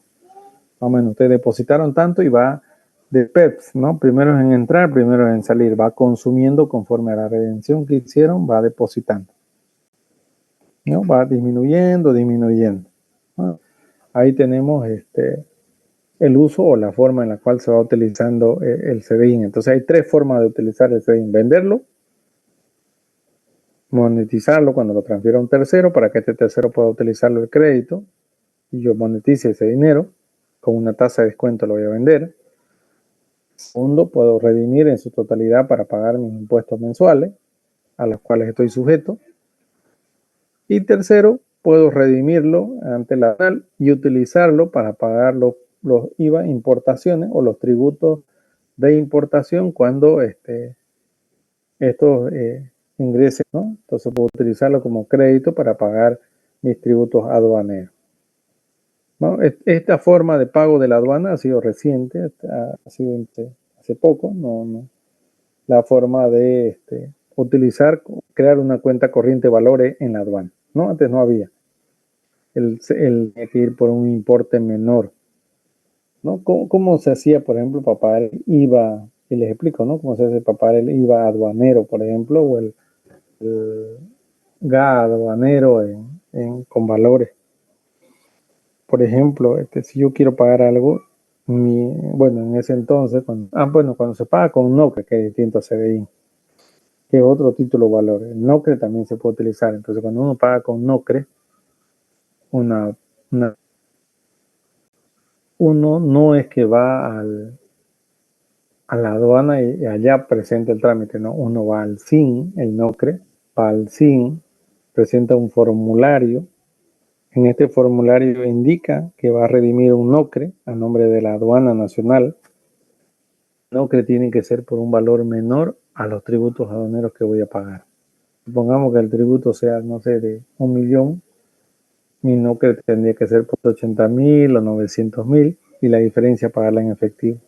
Entonces voy al SIN, redimo el NOCRE con cargo a tributo aduanero o a los tributos ADIN que voy a pagar y espero 1 o 2 horas se actualiza el sistema y ya le generan el banco que paguen menos de 2.000 y solamente paguen la diferencia.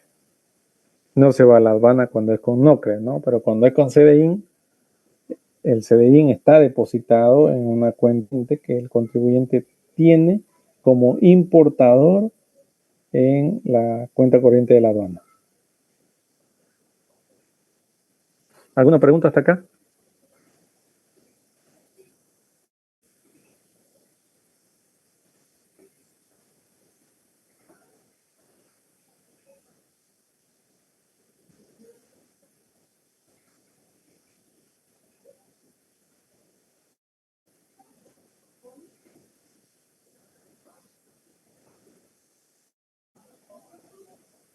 Bueno, ¿qué tributos son sujetos de devolución impositiva? Los tributos que son sujetos de devolución impositiva son básicamente el impuesto al valor agregado, el impuesto a los consumos específicos y el gravamen arancelario. En mi experiencia solo he podido ver el primero, que es el impuesto al valor agregado. No he podido ver los otros dos. Pero sí he tenido conocimiento de las devoluciones del IVA, ¿no? Que es el más común, más recurrente que los importadores y exportadores. La devolución impositiva de impuestos, por ejemplo, ¿qué dice el decreto 25465? Bueno, el decreto establece de que el impuesto al valor agregado, como fiscal, IVA correspondiente a los costos y gastos por concepto de importaciones definitivas o compra de bienes en el mercado interno, bien de bienes de capital, activo fijo, contrato de obra o prestación de servicio, vinculados a la actividad exportadora. Será reintegrado conforme a las normas del artículo 11 de la Ley 8. No se entenderá como costo de lo establecido en el párrafo precedente la sola depreciación de los bienes de capital, activo fijo, sino el pago total que hubiere realizado por su compra en el mercado interno. Entonces es muy importante, por ejemplo, lo que establece el 25465 para realizar la devolución impositiva,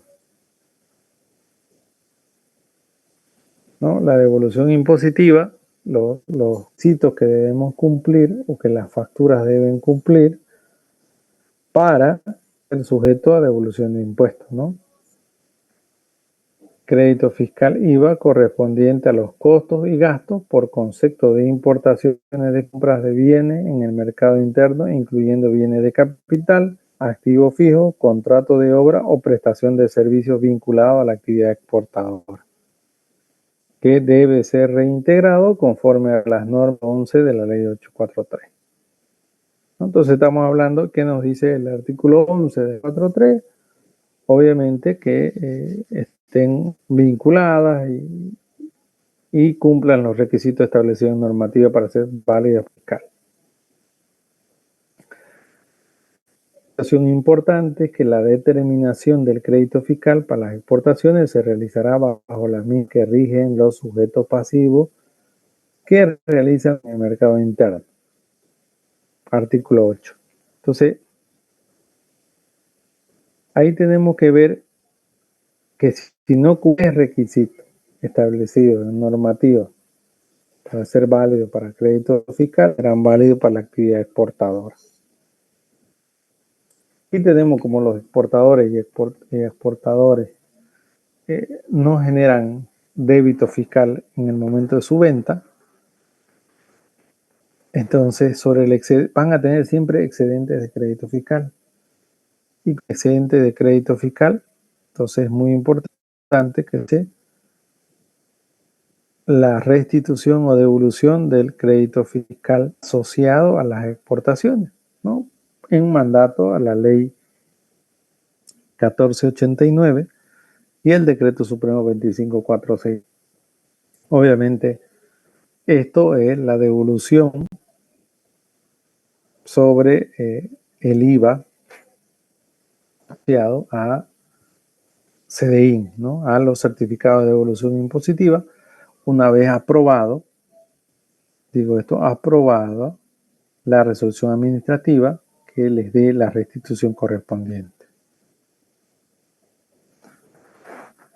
¿Y qué dice 8? Bueno, en el artículo 8, como bien lo dijimos cuando vimos el IVA, El artículo 8 dice que solo darán lugar al cómputo del crédito fiscal aquí las compras, adquisiciones o importaciones definitivas, contrato de obras o servicios,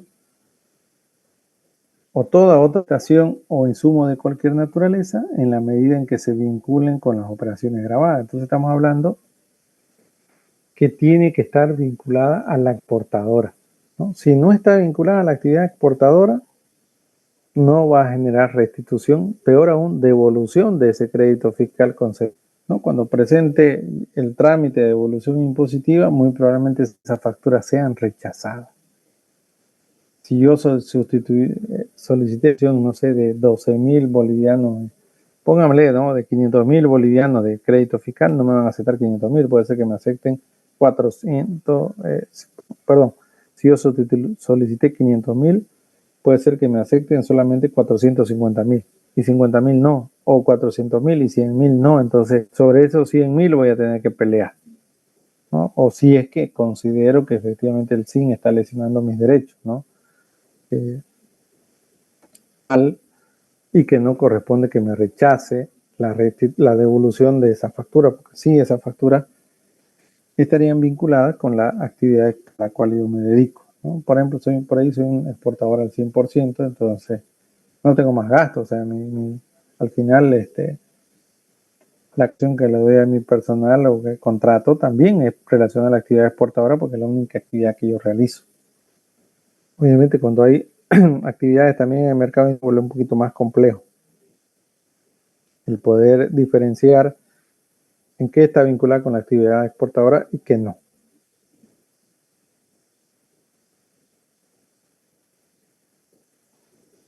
El ICE, bueno, el ICE pagado por los bienes finales exportados sujetos a este impuesto será devuelto al exportador previa presentación de la nota fiscal correspondiente, ¿no? Y no va a ser objeto de devolución en el ICE pagado en la compra de insumos intermedios. Es un poco el ICE. Y aquí vamos a quedar acá en esta parte respecto al proceso de devolución impositiva, como estoy un poco, todavía sigo delicado un poco de salud, ya para el lunes vamos a estar mejor, sí. Hay dos formas de devolución impositiva y esto de acá vamos a ver mucho más a profundidad lo que es la fiscalización previa y lo que es la fiscalización posterior, ¿no? Las dos formas de devolución impositiva. Y hay una tercera más, que es la que ha quedado en intermedio, que es reciente, pero que es la que vamos a también analizar, que es la relación con el traer dinero del exterior, ¿no? Que está relacionado, aunque si yo soy un exportador y decido traer el dinero del exterior a Cabo Libre, cumplo los requisitos, ¿no? Si demuestro que traigo el dinero, la devolución es mucho más antes también, ¿no? Pero obviamente tengo que hacer igual con una boleta de garantía. Lo mismo que la fiscalización posterior, pero con plazo de entrega de los CDI mucho más breve que los que teníamos en su momento. Fiscalización previa se refiere, por ejemplo, a que antes que me realicen la devolución, me hacen una fiscalización. Y con la emisión de la resolución me entregan los CDI. Y lo otro es fiscalización posterior, es que entrego una boleta de garantía, me hacen una fiscalización posterior a esa boleta de garantía, pero me tiene que fiscalizar todo periodo sujeto a devolución es sujeto a fiscalización, ¿ya? No pueden dejar, el SIN no puede dejar ningún periodo sin fiscalizar.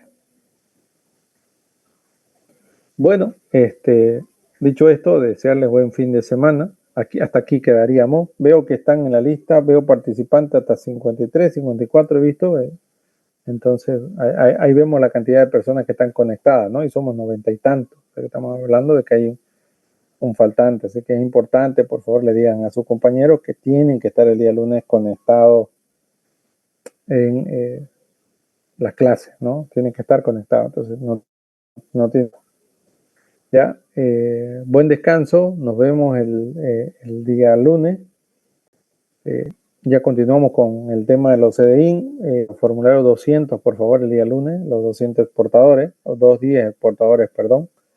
para que veamos cómo se hace el cálculo del monto que vamos a evaluación impositiva, ¿no? El día lunes lo vemos eso y continuamos con este tema y vamos a ahondar después el tema de la fiscalización posterior, ¿no? Los requisitos, plazos de la fiscalización posterior y también vamos a hablar de la fiscalización previa en relación a las boleterías y todos los demás documentos que se deben presentar, ¿no? en ambos procesos.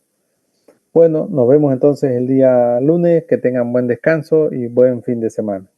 Gracias, Lice. Nos Igual vemos. usted, que tenga